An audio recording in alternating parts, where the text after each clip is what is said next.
Hello guys, nagtanong sa atin si Ma'am Erlinda Yungki kung paano daw natin ginagawa yung magic tricks natin. So kaya turuan ko kayo, basic lang to. Tara! So una, gawa muna tayo maikling video. Kahit 3 to 5 seconds lang na video, okay na yan. So makagawa na tayo niyan. So pag meron na, punta sa CapCut, then tap new project. Then hanapin yung video na ginawa. Then click add. Ayan. Then habang naka-white, habang nakaputi yan, yung clip natin, hanapin natin sino ba? Tadaan, si freeze. So pag nag-freeze yan, automatic magkakaroon yan ng 3 seconds na freeze. Ayan. Then punta naman tayo sa pinakadulo. So ganun din gawin natin habang ang white line andun sa pinakadulo, click natin para magputi yung clip. And then hanapin ulit natin si freeze para magkaroon din tayo ng 3 second na naka-freeze. So ayan, meron ng 3 seconds ulit na naka-freeze. And then ang gagawin natin, click ulit natin yung unang clip, yung naka-freeze na. Then hanapin natin yung style. Then swipe na lang natin dyan, hanapin natin yung particle para madali. Tapos hanapin mo yung effects na particle, yung mag-a-appear siya.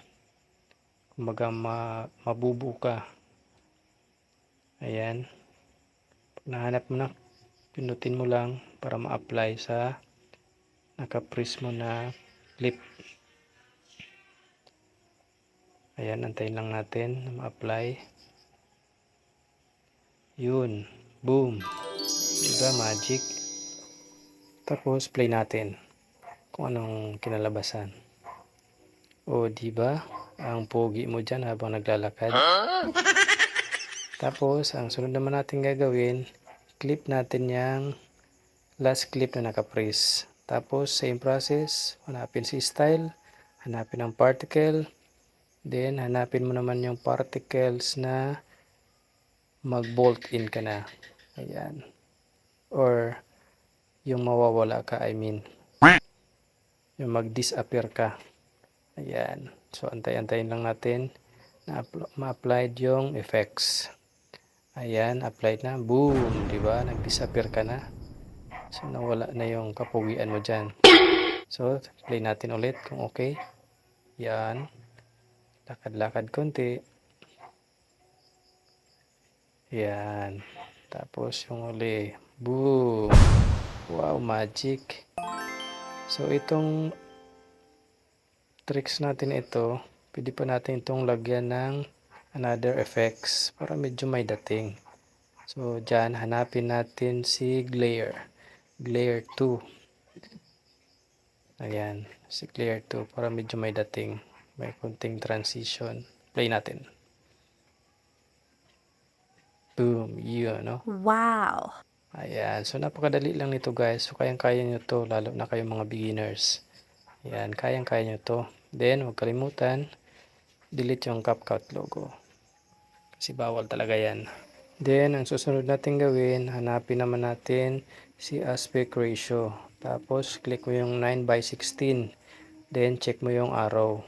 Tapos, taas, punta ka. Tapos, punta mo sa 2K to 4K yung resolution, frame rate 50. Then, ready to save ka na. So, madali lang to mga idol. So, sa mga beginners, advice ko sa inyo, ito muna yung gawin nyo para makuha nyo. Huwag muna kayong gagawa ng mga medyo komplikado. Yung maraming mikos-mikos na mga magic edit natin. So, dito muna kayo mag-focus sa madali. So, ulit-ulitin nyo lang yung video para makuha nyo. Ganun lang din ginawa ko. So, yun lang guys. Kung nakatulong to sa inyo, pa-like, comment, follow, and share na rin para makatulong din tayo sa iba. Salamat!